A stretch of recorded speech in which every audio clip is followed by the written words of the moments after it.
Okay.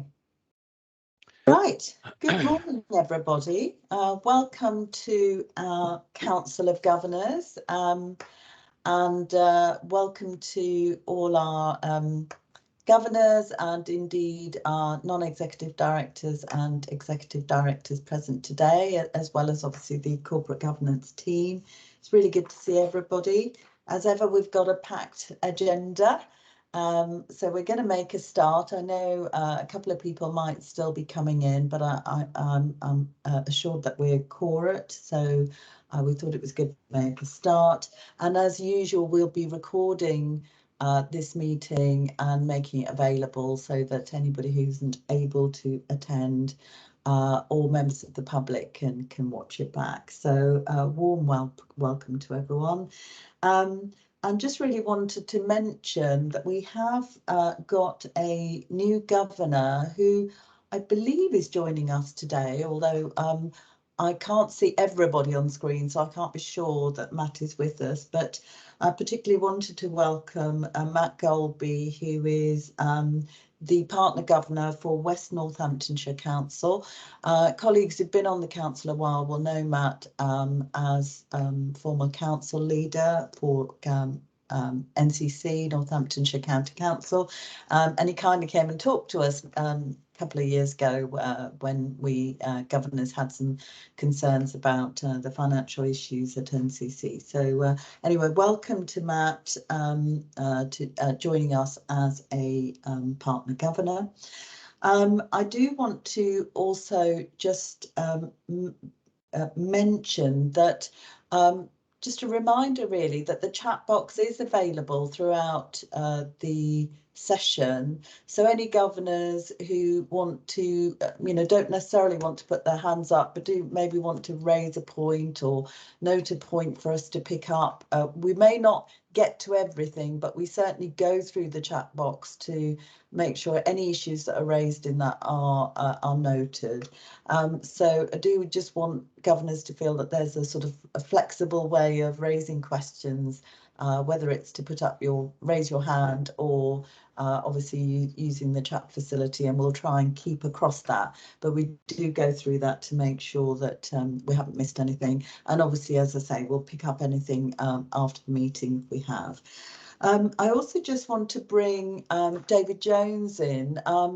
We had a pre-meeting this morning, and David just highlighted a particular that today was a marking a remembrance for our colleagues in social care. So David, do you want to just tell us a little bit about that? Thank you, Krishna. Yes, I should say declare an interest, I suppose, in that my professional background is in social work. But today is a day of memorial remembrance and reflection dedicated to those working in the adult social care sector, which of course it overlaps with health, to recognise the contribution of the adult social care sector to the pandemic, and particularly to remember those who lost their lives as a result of the pandemic. It's been organised and supported by the Association of Directors of Adult Services, the British Association of Social Workers, most of the major private sector social care providers, and with support from CQC and I think Department of Health. The council, West North Hants Council, I've noticed, is having a service of reflection at Abington Park Bandstand at 10:30 today. So this is a significant event, and we're asked at midday to have a moment of reflection. I suppose I should say in this context that there isn't a competition between social care, health and other sectors in looking at the impact it's affected so many of us in so many ways, and indeed still continues to do. I've been self-isolating for just over a week with COVID in the last week. I'm clear today, but it's affected so many of us. But on this particular day, there is a day of reflection and memorial for adult social care, and it would be nice if we could recognise that at midday, Krishni, and thank you for the time to comment on that. Thank you, David, and I'd be grateful for colleagues just to give us a reminder if we're deep in business that we ought to pause at 12 o'clock. So thank you, David, for highlighting that today, and I think it would be important to share in that moment together. Have we got any declarations of interest for items on the agenda? I know we have our register of interest, but just in case there's anything particular on the agenda that people need to highlight an interest in. Chris? Yeah, thank you, Krishni. Just on the register, if I may, I did alert the Trust Office to the fact that I'd been elected a trustee of Kettering Mind back in January, but for whatever reason that's not included in this version. And I just wanted, in terms of full disclosure, just to inform the meeting that I had been elected a trustee serving with Kettering Mind. Thank you. Thank you, Chris, and on behalf of the council, I think we should all congratulate you on that. And it's you know, it's a really good connection, obviously for us as well in terms of mental health services, because obviously Mind are a significant partner. But congratulations, and you know, really good opportunity, Chris, to work together further. Including in terms of your role, obviously, as a governor. So thank you. Okay, so we'll make that note and make sure we're update the register accordingly. Minutes of the previous meeting. Can I just check whether colleagues are content to approve the minutes, or are there any points of accuracy that people wish to raise? So I'll pause a moment just to make sure everybody's had the opportunity to I know sometimes going to various pages, there are 6 pages, so if any colleagues have got any items, then do feel free to raise them. Okay, I'm not seeing any indication that there are, so I'll take it that the minutes, people are happy that the minutes represent an accurate picture of our discussion at the last meeting. So we move on then to the action log and any matters arising from the minutes. Looking at the action log, I think there was just a minute, an amendment to the minute that was actually done and closed. And we've still got on the agenda the proposal to arrange a feature briefing session on the Mental Health Act. But I think that's still awaiting the appropriate phase of the appropriate legislative phase. So obviously we'll keep that open until we've got a clear view of when it would be appropriate to arrange that. Otherwise, all actions are closed, I believe. So any matters arising that aren't covered by the minutes, we've got a brief opportunity to consider that if anyone's got anything to raise. Okay, no, thank you very much. So we're moving on to the main section of our council meeting today, and we start with item 5, which is obviously an opportunity just to touch on some sort of broad constitutional matters and other matters that are covered by the corporate governance team. So at this point, I'll bring in Fiona as Director of Corporate Governance to just highlight anything from her report. Thank you, Krishni, and hello everybody on what is certainly where I am an absolutely beautiful spring morning. So it's so nice to see the sunshine and a little bit more daylight too. I think when we were pulling this report together, we reflected as a team, gosh, there has been an awful lot going on. We have actually covered quite a lot of ground, and I'm not going to go through things line by line, rather draw your attention to a couple of things and then just ask you where, if you need any further information, and if we end up with a little bit of extra time, we can put that onto another item on the agenda a little bit later on. So it's I'm very sad to say that Tracy LaPenna is leaving our lovely council because she's actually stepping down as a staff governor, because she's actually taking up a very, very exciting new opportunity, helping the public health nurses of tomorrow get their MSCs. So we are aware that we've obviously, with Tracy stepping down later on in the year, she steps down at the beginning of June, we are going to have a vacancy on our non-rem.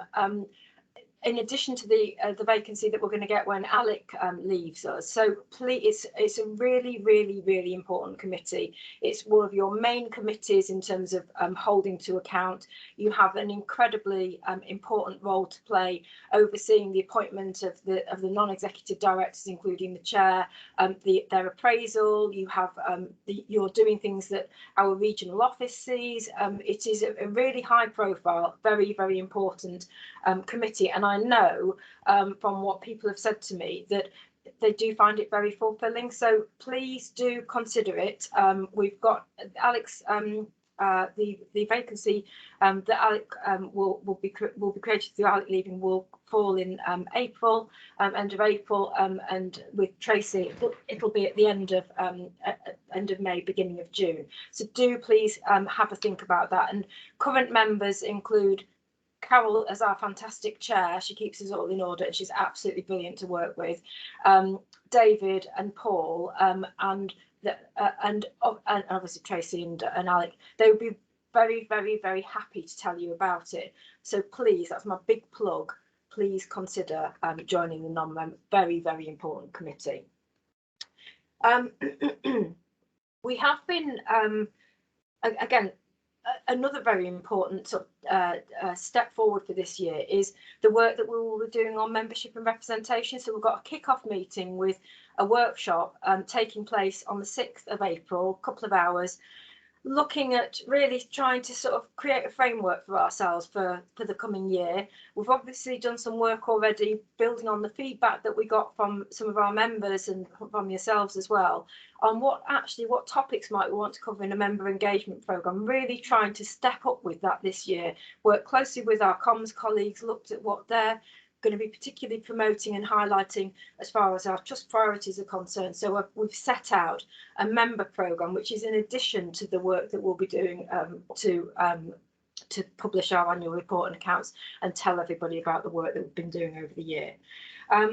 Linked to that, again, at the membership and representation kickoff, we will be taking some soundings from you, sharing some thoughts that we've got for what we'd like to cover in the COG glance, the Council of Governors, year at a glance. What have we been up to? So again, we've got a long list of things that we think we want to be talking about. Our general theme that we're working on for our annual report and accounts this year is about demonstrating it's been a year of compassion and kindness, and that's something that and listening and responding, adapting and changing. It's been another year of quite a lot of challenge with the pandemic. So again, they're some of the messages that I hope that we'll be able to see reflected in the COG section. I've mercilessly used Paul Kelly's quote in a couple of places from his experience of attending our CQC staff drop-in session as a governor observer. He thought it was absolutely marvellous, and I couldn't actually have put it any better myself. Paul, you can be doing all my advertising now from now on, so I'm expecting great performance on you on getting me some non-mem members. But again, there's an opportunity every month for a governor to join that session. It gives you a great insight into kind of how things are on the ground for people. Governors have been very busy. You had your ICS briefing, you had your quality, your Dbq session, which we've obviously got on the agenda a little bit later on. And all of that really rounds up to thinking we need to think about actually how do we start to measure our year of performance, of transition, of change, of stepping through to some new priorities. So I've set out some ideas there for how we might want to actually formally review our effectiveness this year. Please come back to me by the 25th of March with any other ideas that you've got. Anything, we're starting to shape up some ideas for how actually we might gather your feedback. So themes and how we might gather your feedback, very interested to hear. And also our Friday comms, we've been running that for a couple of months. How's that for you? How are you finding that? I'm going to stop talking now. Over to you guys. Thank you, Fiona.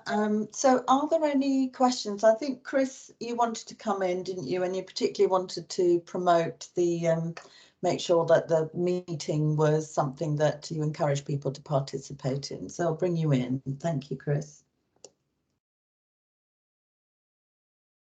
Oh, we can't hear you, Chris. I think. Sorry, yeah. Can you hear me now? Can you? Yeah. Sorry, penny in the meter. Fiona, thank you for your report. Thank you, Krishni. Yeah, two things. First of all, thank you, Paul. I did suggest Paul attended the CQC drop-in session, and he's done us proud as governors.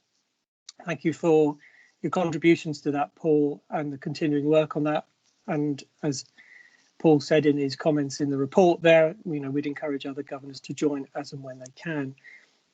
The other main area I just wanted to focus on was the membership engagement and representation. This, I'm not going to bore you with the history about this, but over the last few years, we've had a series of workshops around how do we fulfill that part of our legal duty, the two sides of the same coin. Fiona says about the holding to account, which we do through non-rem and other ways through this meeting, but also how do we represent members and members of the public, irrespective of which constituency we represent. And I think it's really important that in terms of doing justice to our community representation role, but also honouring the role of a governor and a public governor. We are an integral part of the governance of NHFT.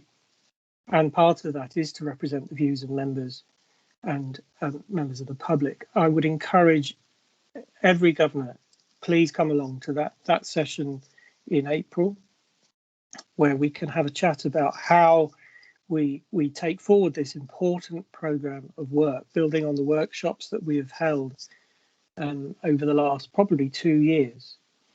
So I would encourage you to attend that if you can make that a priority. I think as well the commitment to the programme of member events, which are virtual. We had a very successful Blue Monday event last year. Thank you, Richard C, for your work behind the scenes at developing that programme. I think it's really important these are co-produced, co-designed. One of the successes of the Blue Monday event, in my view, was that it not only allowed NHFT to provide information to share about signposting, IAPT, mental health teams, but also from GP colleagues, but also governors talking of a lived experience. When holding these events, my friends, we have to connect with the head, but also the heart. And we are members of the community as governors, and people can see us and connect with us. And certainly 2 reflections, if I may. On the dementia one, I had a coffee with Pat Edkins, who's one of our carer governors. She's also uniquely a parish nurse. She has direct experience of setting up a dementia cafe in the community. She's also done a presentation. And through this, Richard, I would ask you to make contact with her, as I would very much like her to be involved. And I think the council would as well in her input into that event. And I know there's further discussions that we're having about the Wellbeing Week and the other events. And perhaps if we could have a degree of flexibility over the timing as well, so they're not all in the afternoon. I was thinking of diabetes, perhaps, that affects people of all ages. And if we could look at perhaps something later in the afternoon, I think that would be helped to have that flexibility. But thank you for your report, Fiona. Thank you for the update on those various issues. I'd encourage governors to make every effort to attend if they can the meeting on the 6th of April between 4 and 6. It should be a really lively discussion on, as I say, how we do justice to the role that we have in representing the community and members as well. Thank you. Thank you, Chris. So do come along if you can to that. It sounds like a really fantastic opportunity to sort of work with the team to develop that whole approach. Okay, so I think we're just asked to note that report and some, really helpful updates and developments, and good to see all of that represented in the report. So the next item we have on the agenda is the item 6, which is an update from our Dbq annual planning event. Or it's an event on Dbq and the annual planning priorities. And we've got a sort of really lovely combination of Joanne Dalrymple-Smith as our staff governor, giving us some feedback from that. We've also got David Mayer, our Deputy Chief Executive, who's going to just tell us a bit more about that as well. So I'm going to invite Joanne first of all, and then Joanne can hand over to David. Joanne? Thank you. Well, I just have to give a plug about my background, which is Nutrition and Hydration Week, and it links in with good nutritional care, David Jones, in both the health and the social setting. And I just want to thank Melanie for her really cheerful background, which is making us all smile this morning. So I want to thank you to the board and my fellow governors for giving me the opportunity to feed back today. I want to say that I found the Dbq workshop on the 10th of February and the ICS joint briefing meeting with KGH on the 28th of February really useful. And I was really glad to be part of the conversation. I was interested to hear about the planned building of community services capacity to deliver more care at home and improve hospital discharges, and look forward to hearing about how this develops. We also heard about initiatives to build and retain workforce, including collaborative working across the trusts as there's a staff shortages. I can share that the dietetic department delivered a virtual shadowing session on the 9th of March to potential dietetic students. And last night I attended the East Midlands branch meeting for the BDA Association, where we heard about the first dietetic degree apprenticeship in the UK that's now accepting applications and will be run by Coventry University in September 2020. And we really need to achieve the goal of seamless pathway of care for patients between the NHS and care services. I know from both a professional and personal experiences, and there was more than one, that the right care is absolutely needed to support a person remaining in either their own home, a residential or nursing home, supported living, or a setting for respite. This month, a young MND patient on my caseload, whose package of care failed in his own home, resulted in an 11-week stay in a local hospice. The decision was made to transfer him to a care home because the package of care in his own home could not meet all his complex needs. 6 care homes were approached in the local area and they all said no. The outcome was that he was transferred to a care home in Reading, which failed, and he was transferred back to a local hospice within 7 days. On Tuesday, I attended a really positive palliative care MDT meeting and learnt that his care needs had been reviewed again and that the CCG had listened to the recommendations from the medical team. His care will now be able to be met by a local nursing home with support of an additional carer who will be funded 24/7. This is necessary because he has no movement in his body from his neck downwards. His neck muscles are weak and he needs constant supervision to prevent head drop, which could occlude his airway. He is also nippy dependent and requires suction for management of his secretions.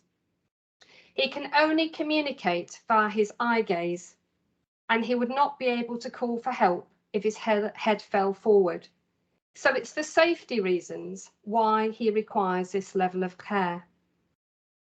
As evidenced by this story I share, I make the point to all of you that it is essential that the right level of care is identified and discussed with all partners, and that there is effective collaboration at the discharge planning stage.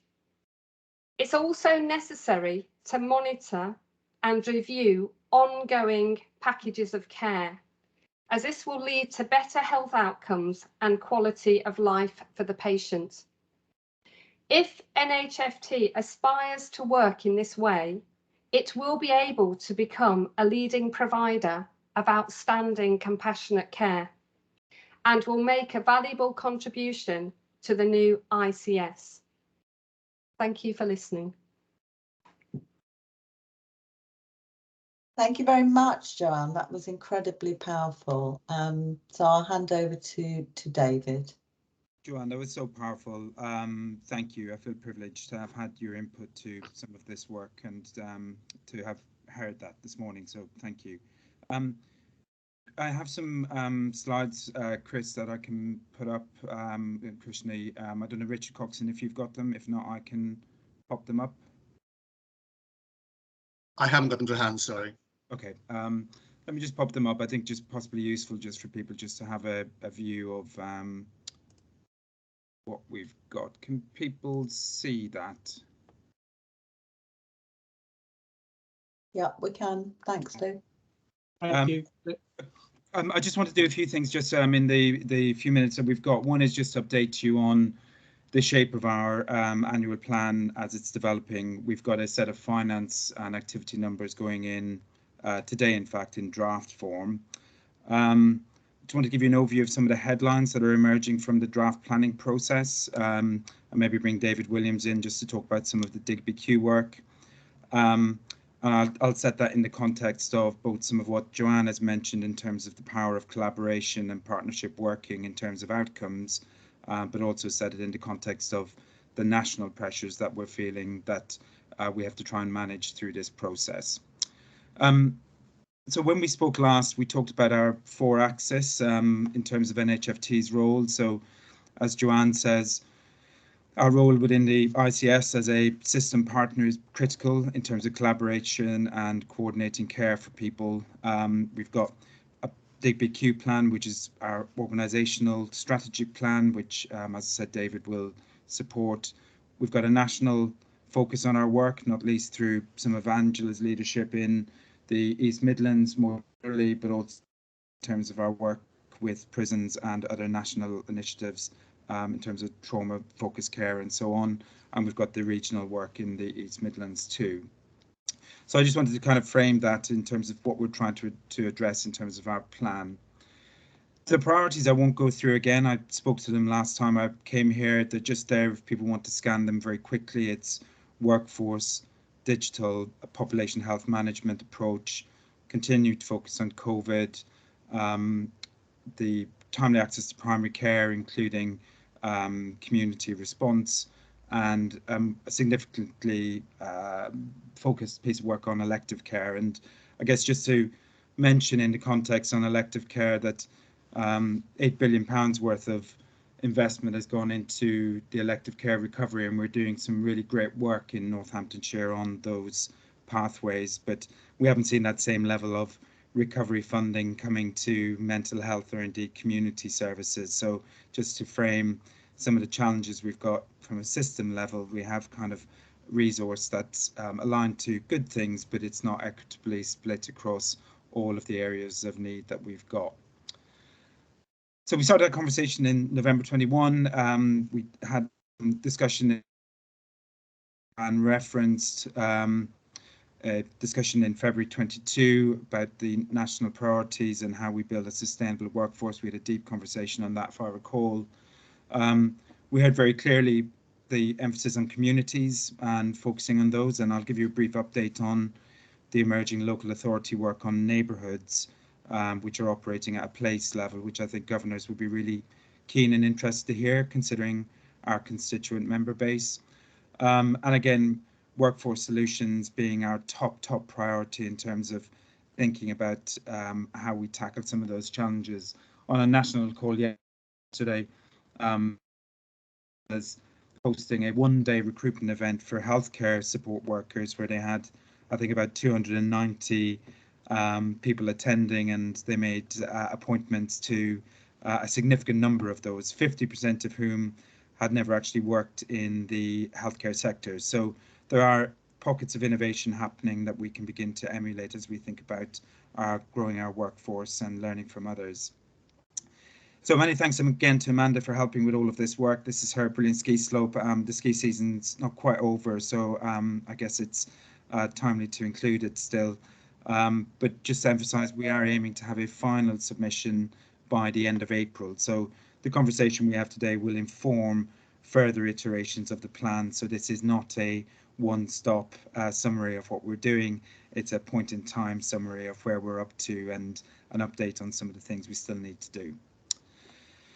So final slide then, just in terms of some headlines. I guess the key words riven throughout of all of these are partnership working, people, a focus on their well-being, a focus on their capabilities and capacity, a focus on innovation and the workforce, safety, and also developing choice for people. And that's important in the context of the new digital environment we find ourselves in. Patients will want to have an option of choice in terms of how they receive their healthcare, and how we're planning on reframing our work going forward. We'll need to recognise that.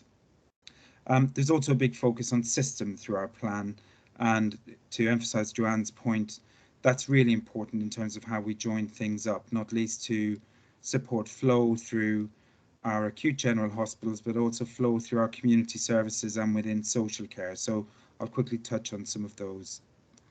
So in terms of the Mental Health Learning Disability Alliance, I think governors are well briefed on this and familiar with what we're doing. We've got a strong plan in place for growth again this year. If people recall, we had up to 170 posts identified last year. We're adding to that this year with almost 20% of those posts from within the voluntary sector. And again, that speaks to that linking of the assets that support people in their journey of care by making sure the voluntary sector are part of the services that we deliver. And I think that's really exciting. 20% is an incredible number to get to, and they'll be such a welcome addition to the work we do through the Mental Health Learning Disability Alliance. In terms of ICANN, we're working intensively on ICANN in two phases. One is preparation for further surges, and that includes winter planning. So teams are coming together to work through how we can develop the innovation through virtual wards. So that's remote monitoring and to monitor their conditions and then escalate their needs to professionals when that's required.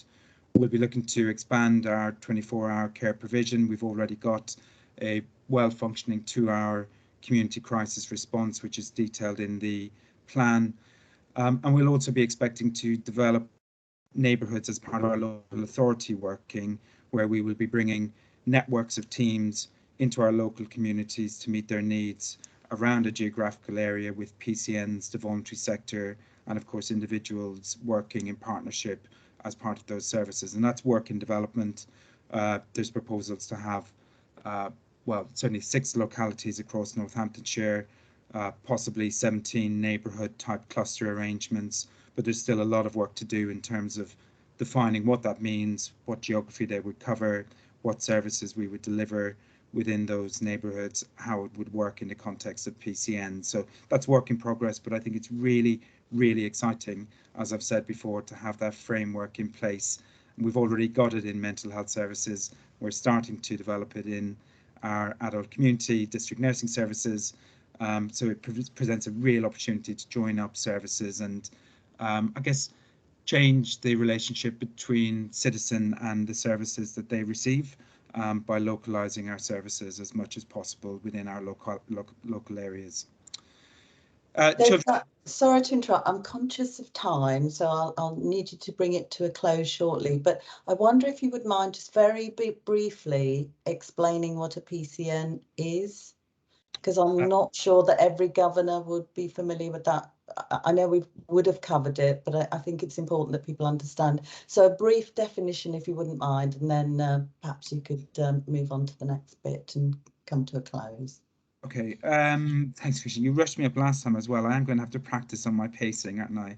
Well, Fiona told me 5 minutes on this. It's so got 10 minutes on the agenda.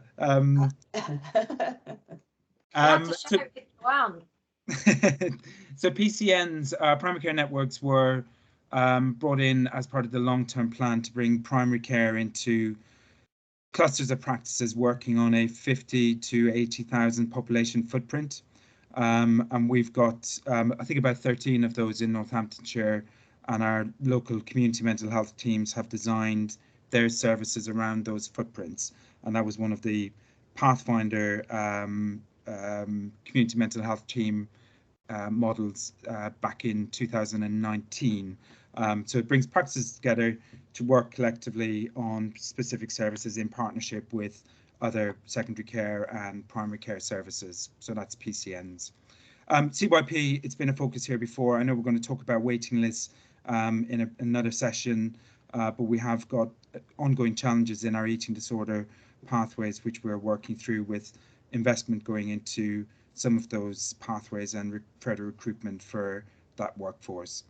And David, I don't know if you want at this point, considering of time, just to quickly reference the regional work and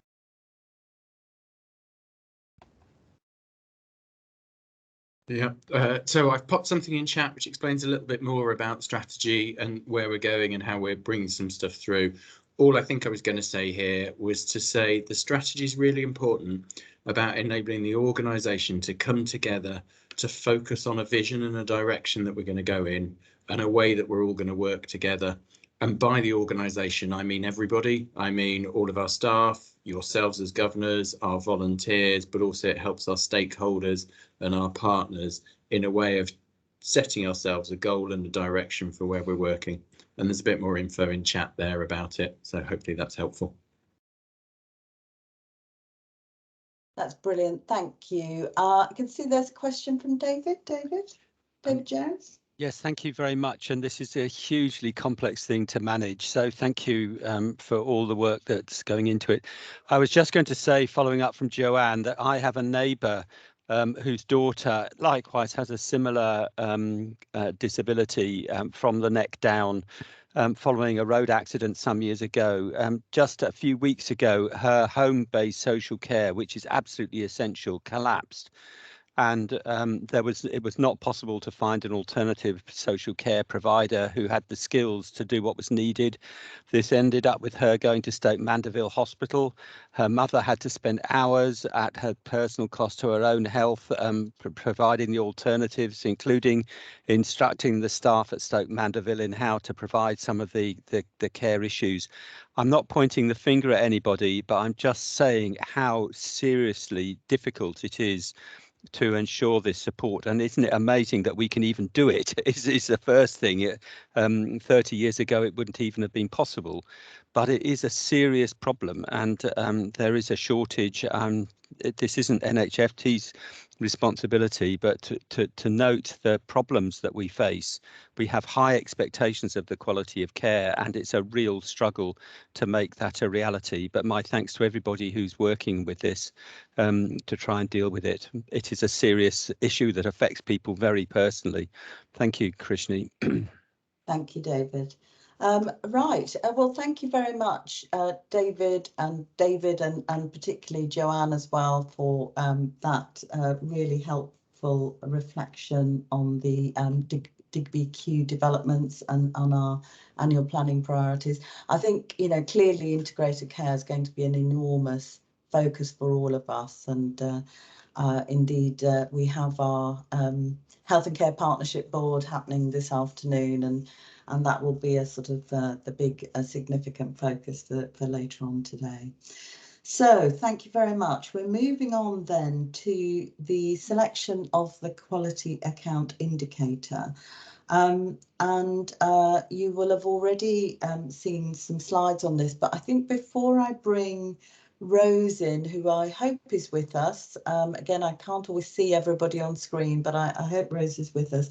I wondered if, Fiona, you could just remind governors about why this is on the agenda and the role that we need them to play in terms of selecting the quality account indicator. Of course. So every year, NHS organisations are required to produce quality accounts. And it's a way of actually setting out how an organisation has and continues to provide and improve the quality of care that it delivers.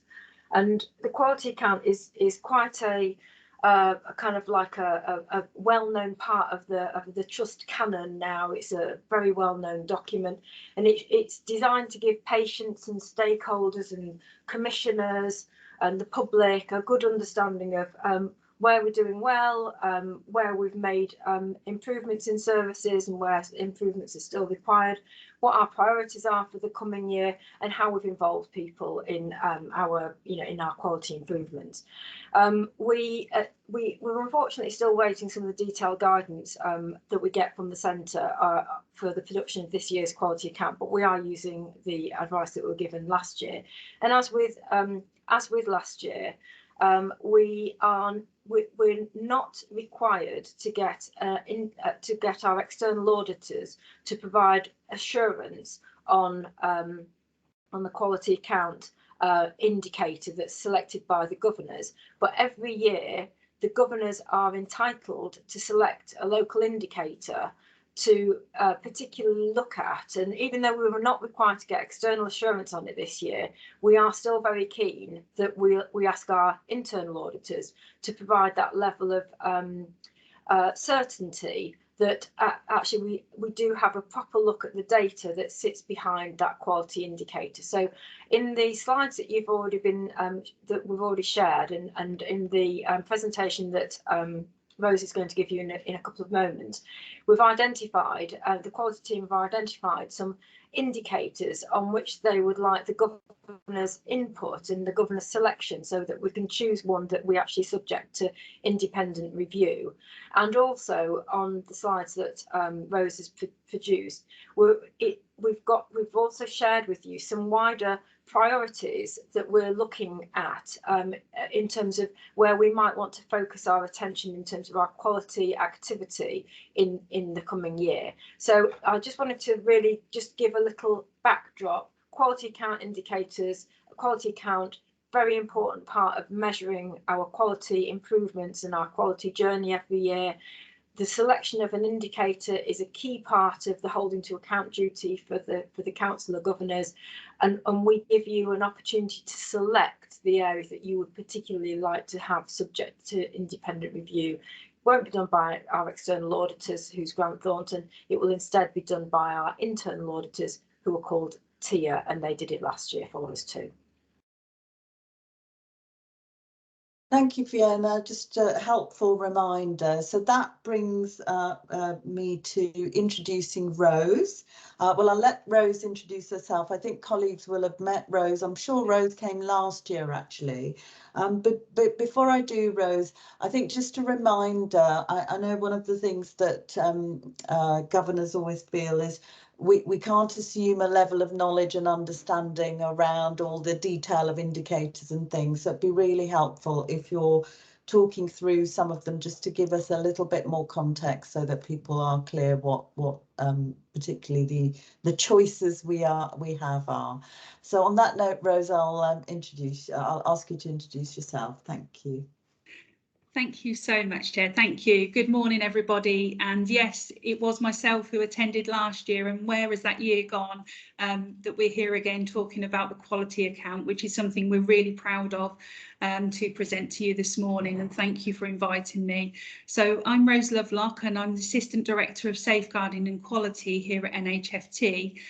With me today, I do have Sian. I believe she's online with us, and she is our Head of Quality Compliance. So, and Sian's here as well to support me today with a presentation with some of the, if there are any, questions around the details of specific indicators. Sian's my right-hand man, and she'll be able to help me out with some of those queries, I'm sure.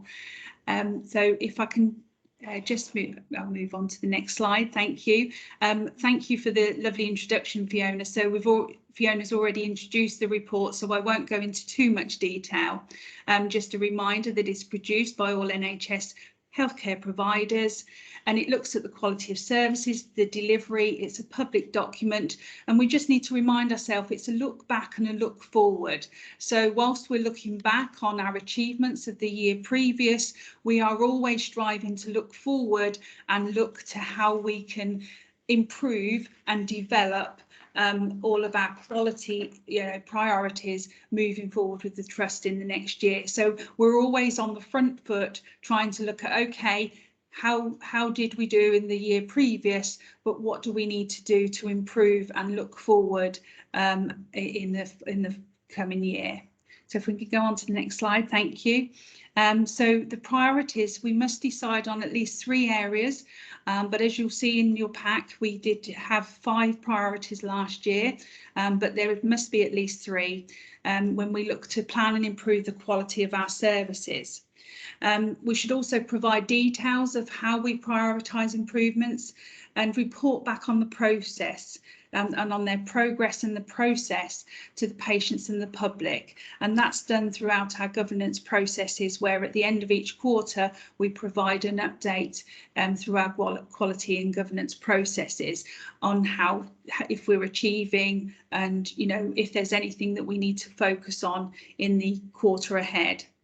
Patients' views should be taken into account when organisations decide on the priorities for improvements, and that's why we've included today the proposals for the priorities in the coming year. It's part of our engagement process. So we're looking to, it's not only your good selves today, we're also going around to lots of our groups and our co-production groups, our patient experience groups, and we will be sharing the building blocks and the proposals for the new priorities in the year ahead to make sure that we've all, had an input and feedback when we are actually looking at those priorities. So I will go on to those shortly.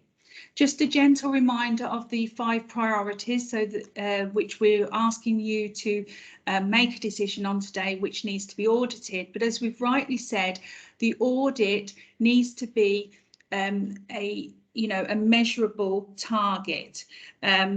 So we've just put a bit of dialogue just to give you a bit of guidance on which ones would be more measurable. So priority 1 was around carrying out a thematic review of low and no harm incidents, okay, for the community nursing services, and use the outcomes to inform our practice and learning.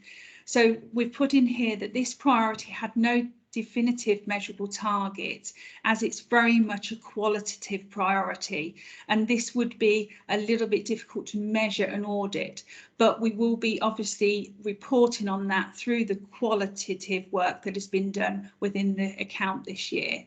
But that's just a bit of a guide on priority 1. Priority 2, which I have had, this causes quite a, this is quite an interesting one that I think people really keen to see the outcomes of this. We will increase the number of physical health checks for priority groups with severe mental illness within the community healthcare settings. So this priority was recognised for priority groups within the community mental health because they have an increased risk of poor physical health. So our response to that was we set the quality priority that we need to increase that response. We need to increase the number of physical health checks for those groups. This is a definitive measurable target. So if you want some guidance on, you're thinking of, this would be one that we could audit, and the data has been collected over the past year. So that's definitely one to consider.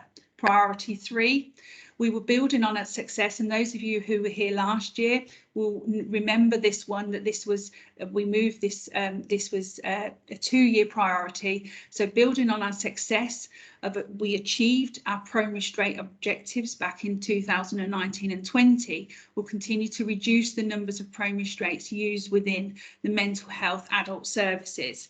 This again does have a definitive measurable target, and we'll continue to collect over the past year. Priority 4 is we will increase 5 of the protected characteristics category baselines by over 10 or 20. So we've got to remember that quality data can improve and help drive our equality, diversity and inclusion work forward and improve the patient experience and outcome. So this again, this priority does have a definitive measurable target because obviously we capture that data throughout the year. Okay, so those are the we go on to, sorry, the next slide, please. Sorry, priority 5. This is in 2 parts. So this was, sorry, there's a lot of words on this one. We will reduce self-harm in adult mental health, and we will reduce self-harm incidents by 25% in 1 year at Berrywoods Hospital, Bay Ward. So this was specific to Bay Ward as a measurable target. Area B was we reduce self-harm in the children and adolescents mental health services, and we will carry out a thematic review of self-harm in inpatient camps, and we'll use the outcomes to inform the practice and training.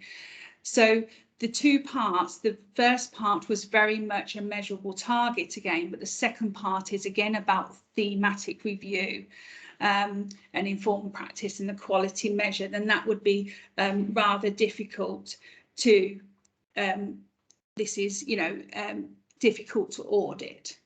Okay. Okay, so then we've come over to, this is another slide. So yes, of how you're going to be voting for your priority today. Rose, should we pause there to make sure that people are clear about the different priorities? Is that okay? Yes, of course. In case people actually need to clarify anything, because those are if I'm clear, that those are the 5 that we're asking governors to actually choose Indeed. from. Yeah. Indeed, yes. And that's the most important bit of what we're doing today. Yes. So would it be helpful if there's any sort of things, points of clarification, that we cover those at the, you know, at this moment in time to make sure people understand. So I think there is a question just about prone restraint and the definition of it. And prone restraint, Fiona's just posted a definition that explains that it's holding a person in a particular position which is regarded as you know, something that can be very challenging, and therefore, you know, we're all challenged to make sure that we limit restrictive practices, and this has been an area of focus, as Rose said previously. Then I think, are there others? So I think, Sam, did you want to come in? I'll just double check. So I'll just bring Sam in, because I think, Sam, you might, I know you had some concerns about prone restraints before, so is that one you wanted to comment on? No, I'm not going to comment on the prone restraint. I was just wondering if we chose, for example, indicator 5, what would happen to the other indicators? Are you going to do any work on them over the coming year, or are they just going to be brushed to the wayside? Okay. When I propose we will report on them in the quality account, the success of the previous year, and the proposal there is we are proposing new proposals for the new year. So what I would say with that is the audit is very much around the process and not the outcome and the achievement of the priority, if that makes sense. So we will be reporting, and that will be vigorously sort of analysed within the reporting of the success of the priorities within the account. So if there is anything that we feel there is gaps and we need to consider in the years ahead, we would absolutely need to take that forward if there was anything that, you know, that come out of that we hadn't achieved. Okay. So I think, thank you, Sam.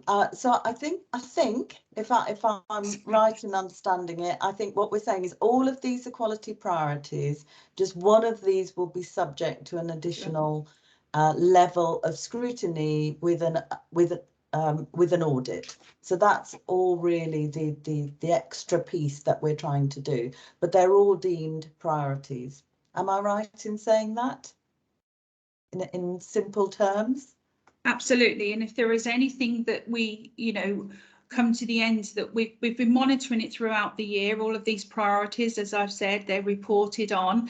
And if there is any concerns that's being raised as we go through, that is challenged, and you know, we would obviously consider that, and if it needs to then be rebranded or re-looked at within another priority, then we would consider that within another priority. And some of them we have, as you've seen, gone and moved them over to a second year to continue, because we know we need to continue with that work and we've got more work to do. So some priorities will then go into a second year. Yeah, thanks, Rose. Couple of things just might be worth commenting on. Did you suggest that a couple of them were more difficult to audit? So actually, by their nature, they might not be ideally suited to the audit. That is not to say they aren't quality priorities, but they might not be ideal for auditing. So if I remember, that was number 1. And possibly number 5, is that right? Or an element of number 5, wasn't it? Indeed, because the actual measurable, it's in the definition says about measurable data.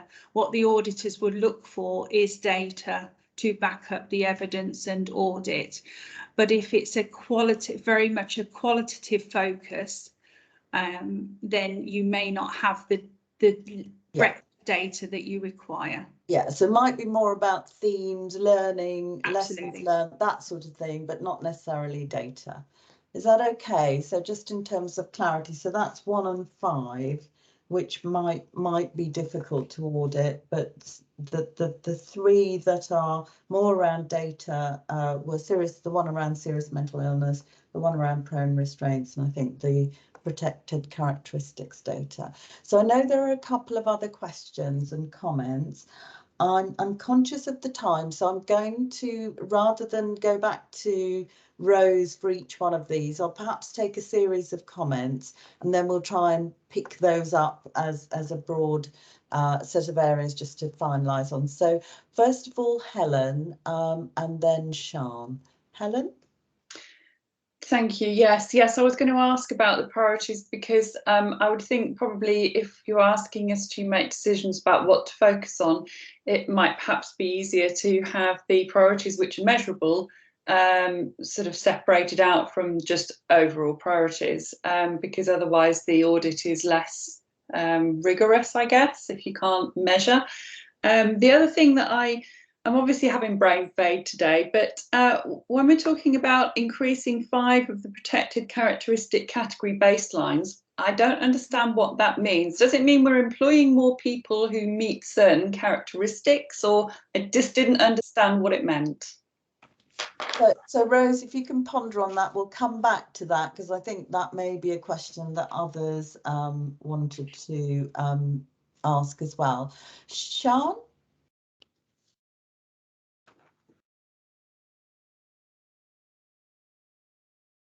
Sorry, I still haven't learned. I just wanted to make everyone aware that prone restraint was a priority last year and was the indicator that was chosen for the audit last year. So we have had that internal audit on that priority already. So that's something to just take into account when you're making that decision. And just quickly to answer the protected characteristics, it's about our recording of protected characteristics on all the service users So it's within the organisation. It's data capture, making sure that for service users we're capturing their data on protected characteristics. Is that right, Sian? Yes, that's great. Thank you. Okay.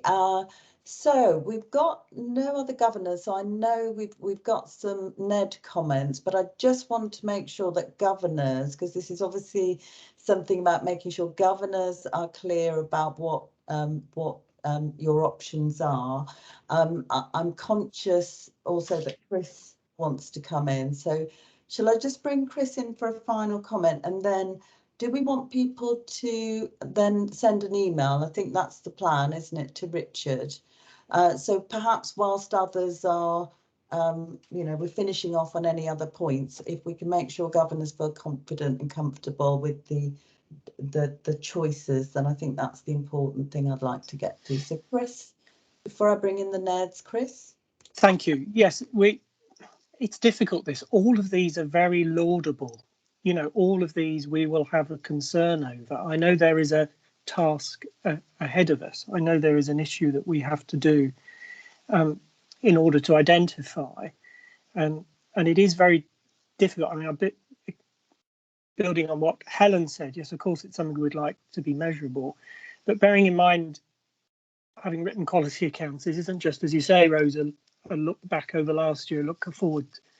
I think it would be helpful to have updates on all of these areas. I know this is a bit out of left field as there's an issue that we have before us, but it just goes to highlight the range of issues of quality, patient safety, patient experience that we do want to be cited on over and above the specific tasks that we have before us. Thank you. Thank you, Chris. Is it worth just saying, so we've had 1 and 5, we've mentioned the difficulties in terms of audit around the prone restraints. Sian's helpfully reminded us that we've audited that already.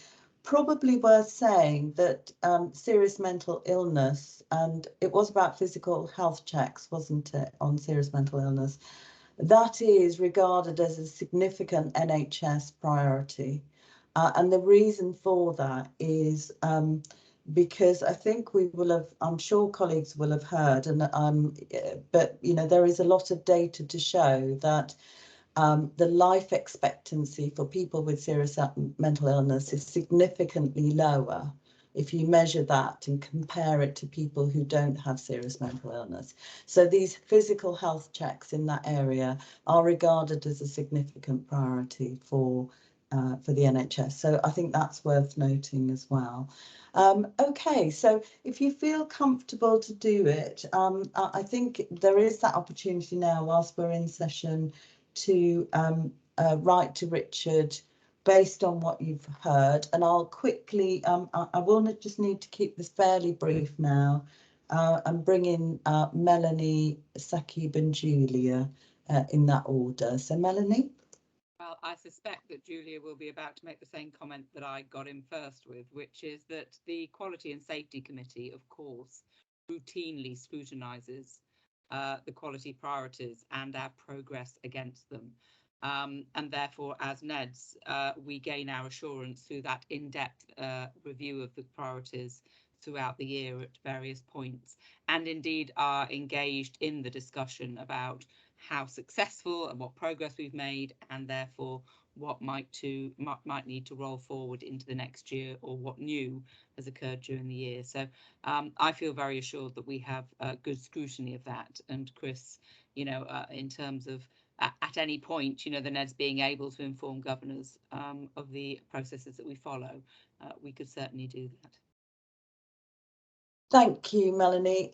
Would it be all right if I think I can see Julia put her hand down, so I suspect it was the same point. Thank you very much. So brief comment from Sakib, and then I'll just go back to Rose to make sure we've covered what we need to. So Sakib.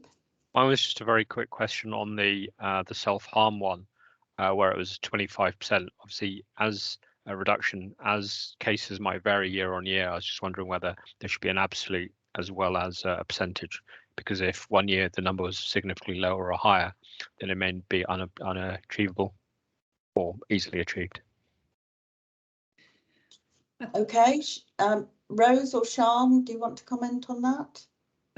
If I start first, I think that's a really good point. But this one, what I was going on to is we're going to look at that into the next year. And Sian, have you got anything else to add to that? Because I know we did debate over the percentage at the time and why we come to that figure.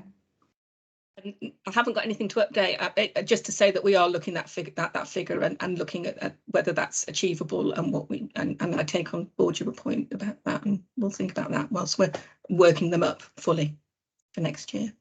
Thank you. Thanks very much. Thank you. So Rose, any final comments that you wanted to make in terms of this section before we move on to the next item?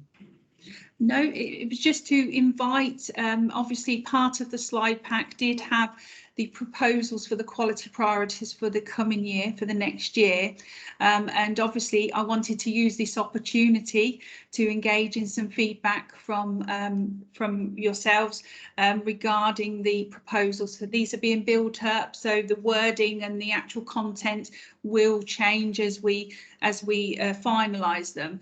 But please, I'm not asking for you to comment now, but hopefully you've all got my contact details, and I'd really welcome comments, any comments, you know, questions around the proposed priorities, and we can feed that into our consultation process. So I really would welcome that. So please do let me know, even if it's a, you know, a question, a query, we can do that outside of this meeting and make sure that they're considered as part of that. Great. Thank you. Thank you very much. Thank you, Rose. So the key point, I think, is getting your vote, if you like, on the quality indicator that we're going to audit. But if you've got any feedback on the broader slides around the quality priorities or any other questions, I think probably Tracy suggested it could be helpful to send them into the Foundation Trust inbox, and then we can make sure we field them over to Rose so that we can manage that for you, Rose. So thank you very much, everyone, for your input. I think we will reflect on this and try and make this smoother as we go. And certainly an interesting point that Helen made, which I think we can pick up on, is almost sort of, you know, thinking about the governor's thoughts on quality priorities through the course of the year and how that might feed into this sort of process at the end. So it sort of feels like it's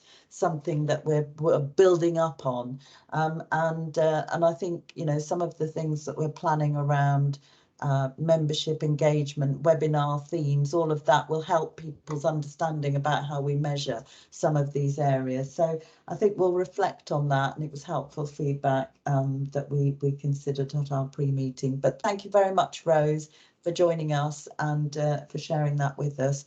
And I'll leave colleagues to write to Richard with their indication of the area they'd like to explore further. So we're moving on to our next item, which is the launch of Chair and NED appraisals. And this is over to Carol, please. Thank you, Carol. Thank you, Krishni, and good morning, everyone. I realise I've got the slot before the coffee break, so I will try to move quickly through what's required.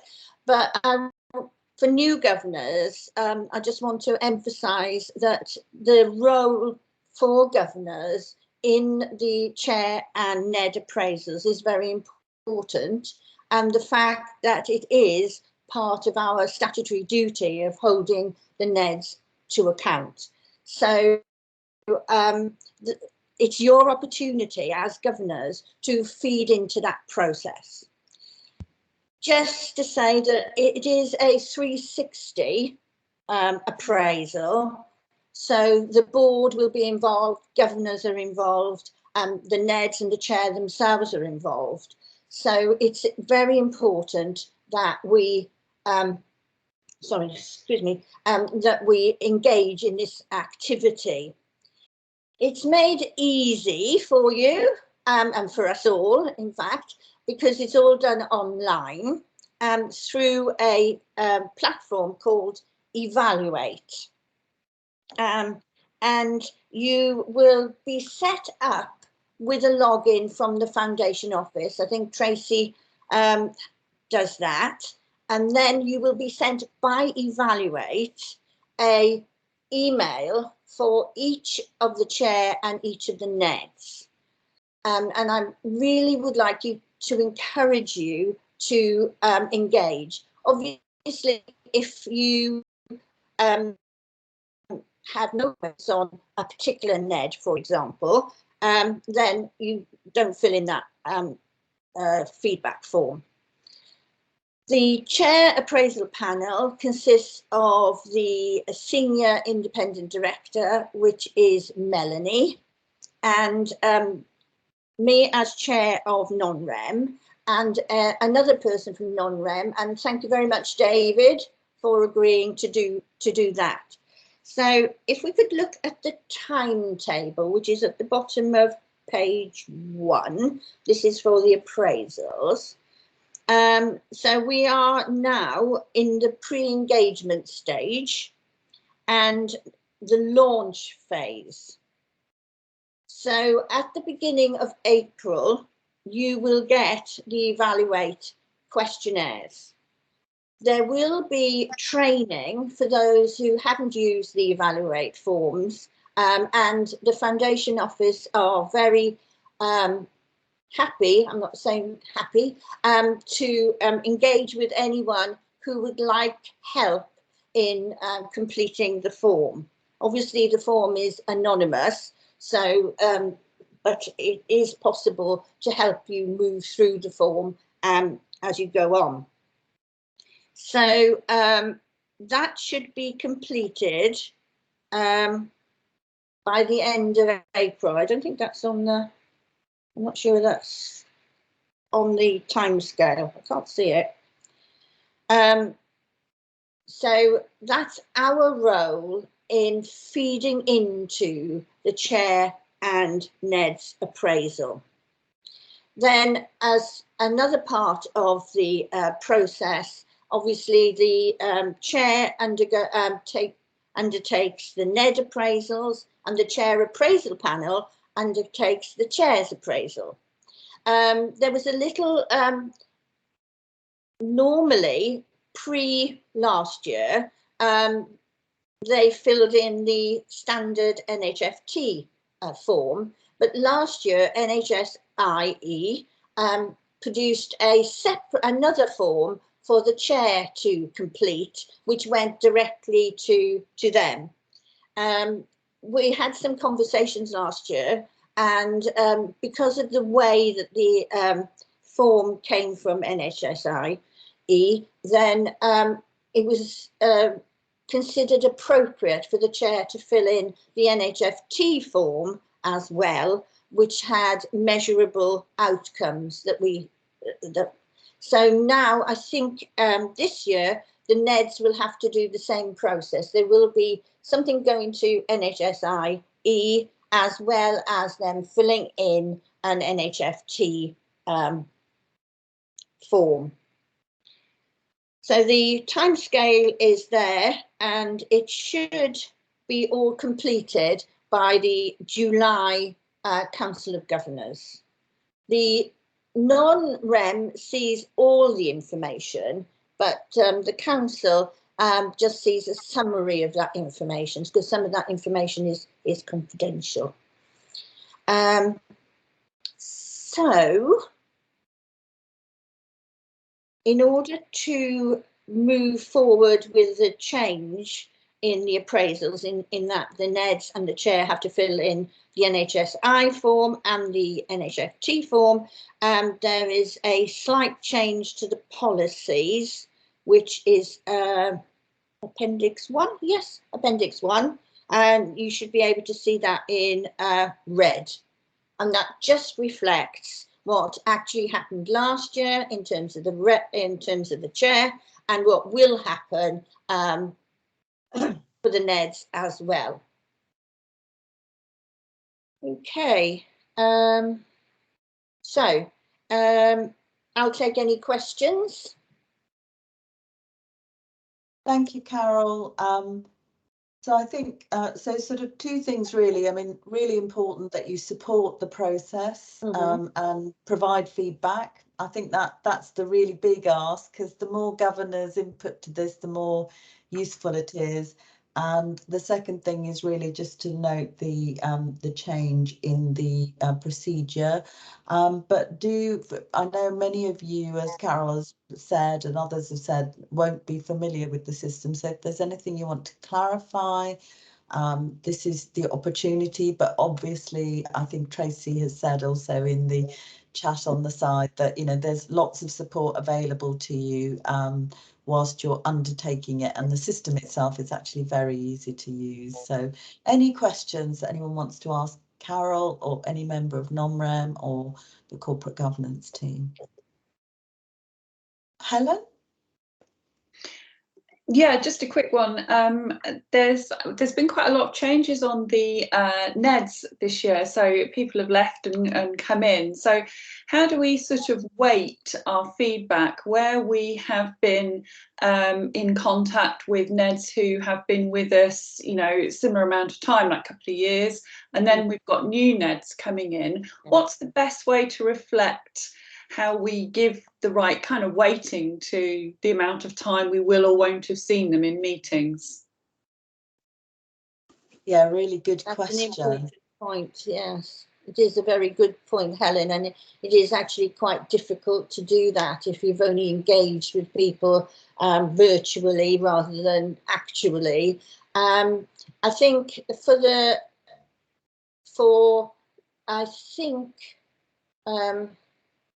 it's if you feel that you can't complete an evaluate form, then don't complete one. I think that's if you don't feel that you have enough to say or anything to say. Fiona's got her hand up.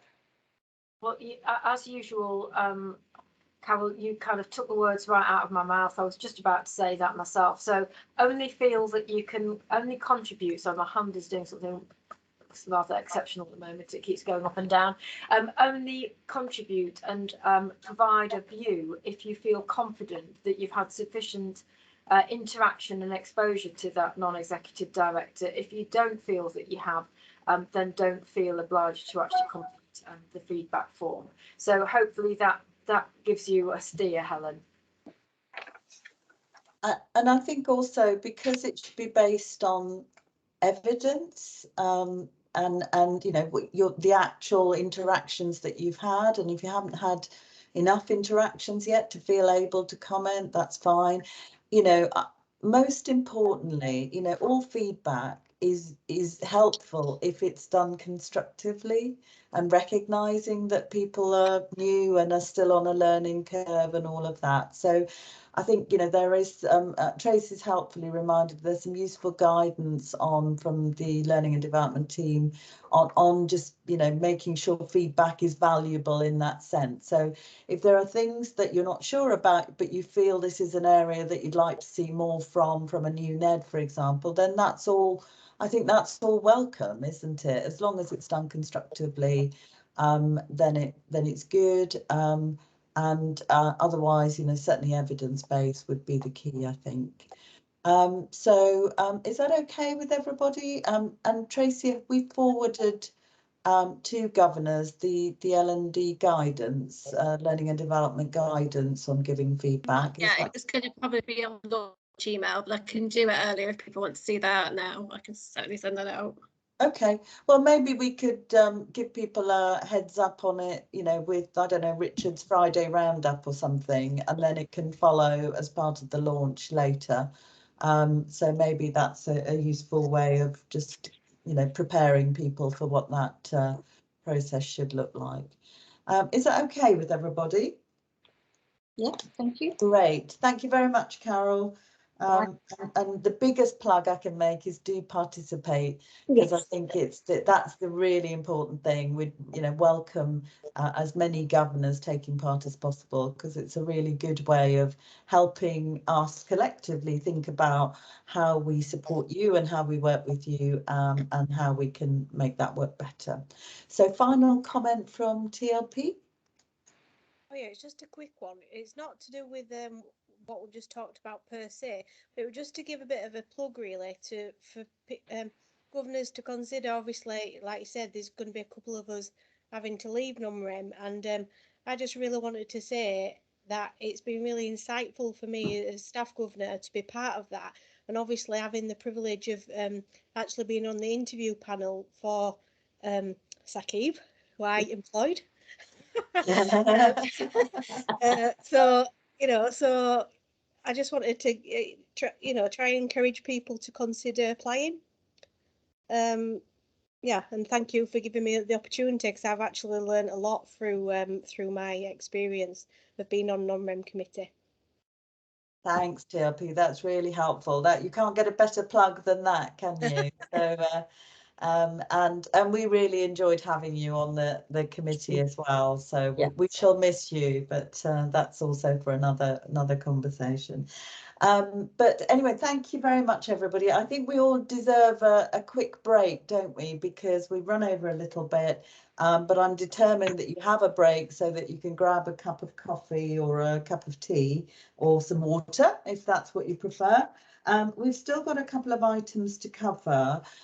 So I don't know if we can make sure we're back by 11:30 so we can make a sharp start. I think that would be really helpful. Is that okay? Yeah. So see you shortly, and don't forget to just turn your cameras and volume off if you're staying connected.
Morning.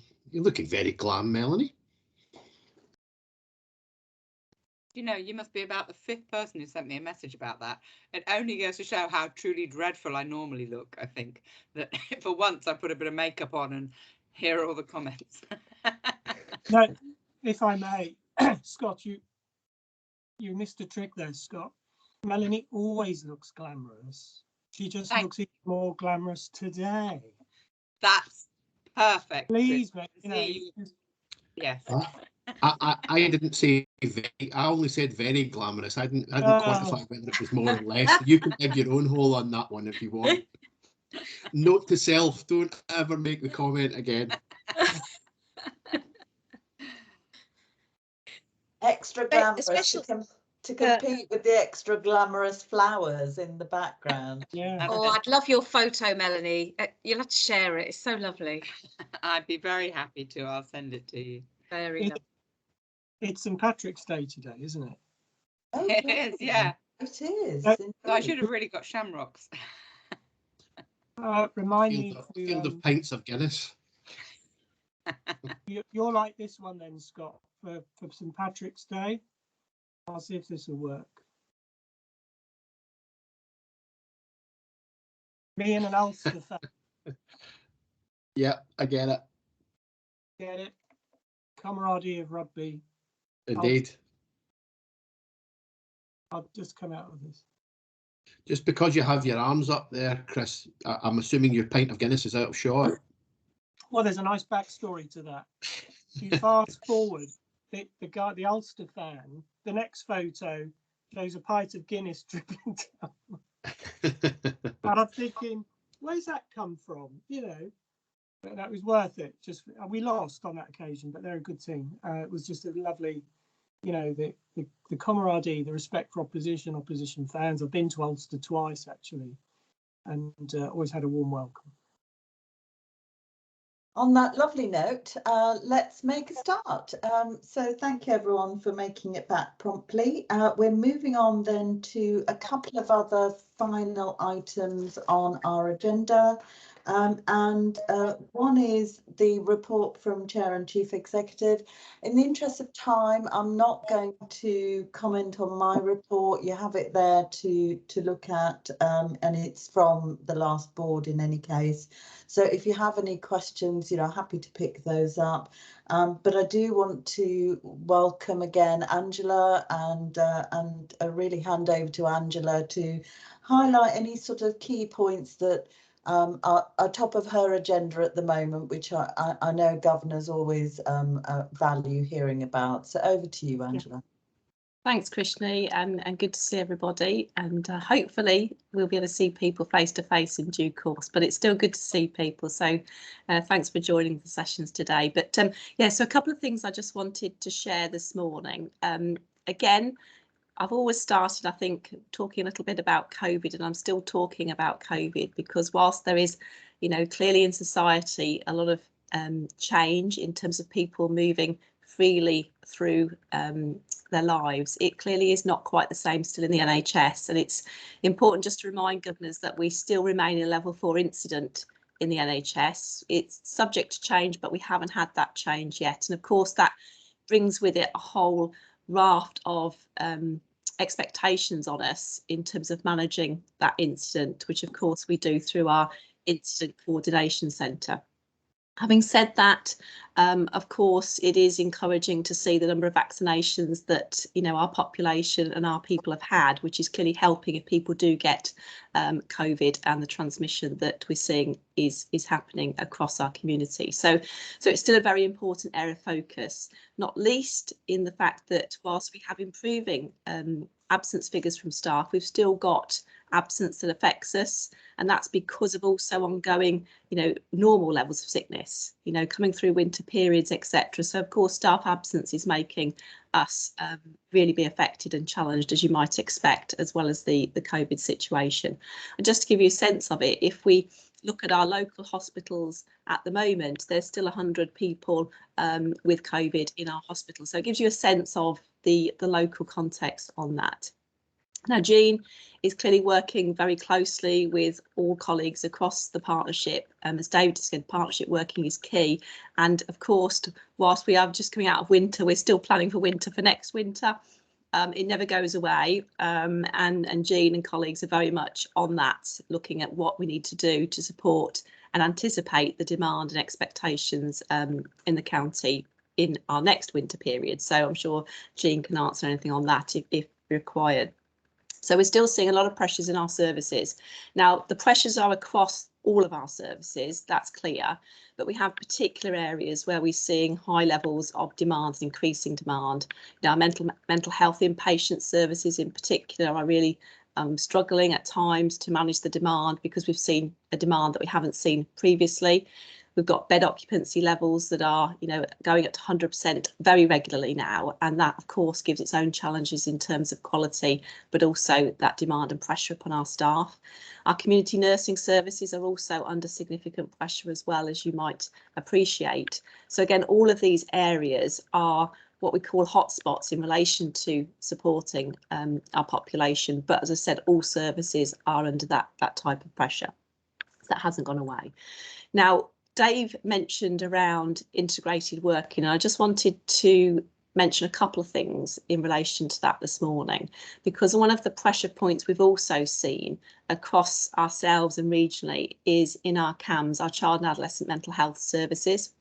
Now, we are the lead provider across the region, as I'm sure people remember, but of course that has put pressure because children and young people have been affected even more so, and we're seeing those increasing demands locally as well as in that regional footprint.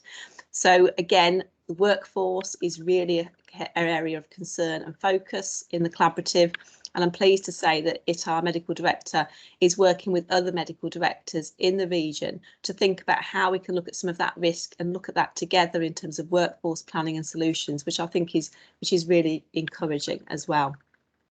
In terms of the pressures that, as I said, we're experiencing, as well as ourselves, of course, our colleagues in the acute sector are also experiencing lots of pressure. And there's a lot of work going on to support discharge focus in the county.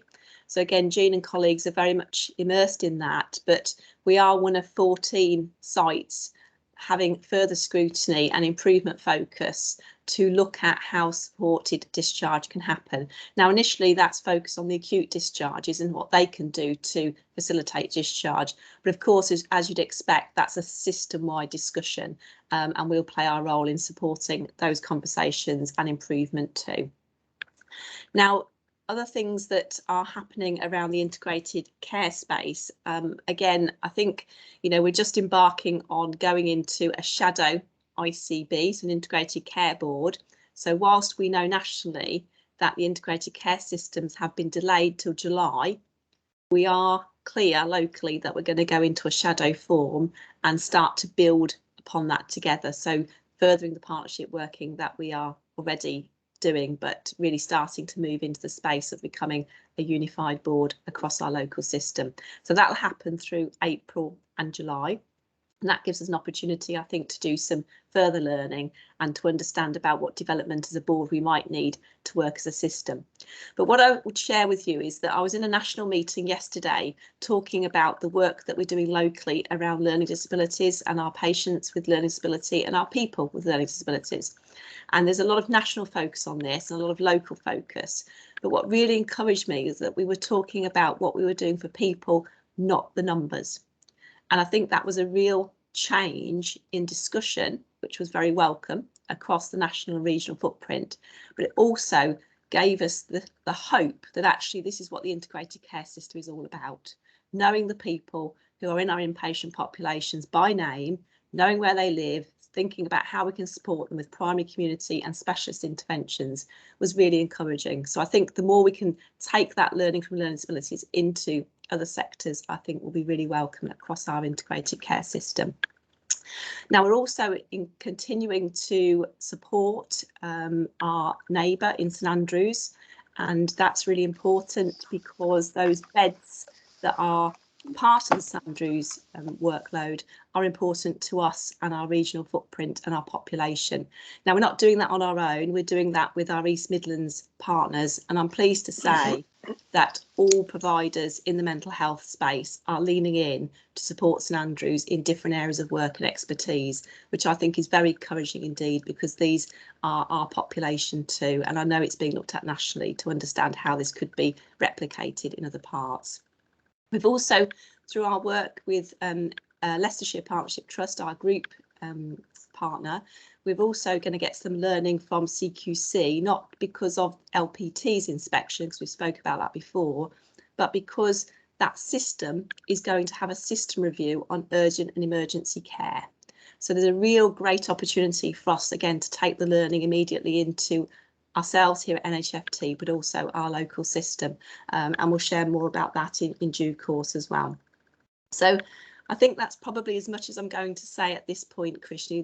The only last thing I would just emphasise to governors is that we are now moving towards what our next stage is going to be in the COVID situation. Now, this is complex, as you might imagine, because we've still got the same IPC, infection prevention and control guidelines, but we want to make sure that we can support our staff with what we call blended working, because through our big conversations, staff were very clear that working from home, connecting with teams, we want a blended approach. So we're looking very carefully about how we can do that to ensure connectivity and to ensure service provision, but also, quite importantly, support individuals. So that's the focus that we're on at the moment. But I'll leave it there, and happy to answer any questions or comments, as I know members of the team are as well. Thank you.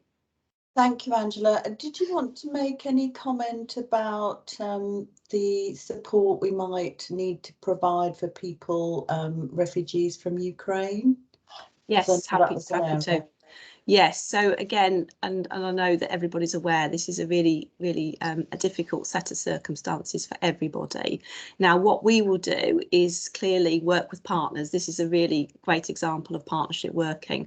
We do that through our emergency planning systems and arrangements, and that's important that we do it through that so everybody can maximise the offer and the resources.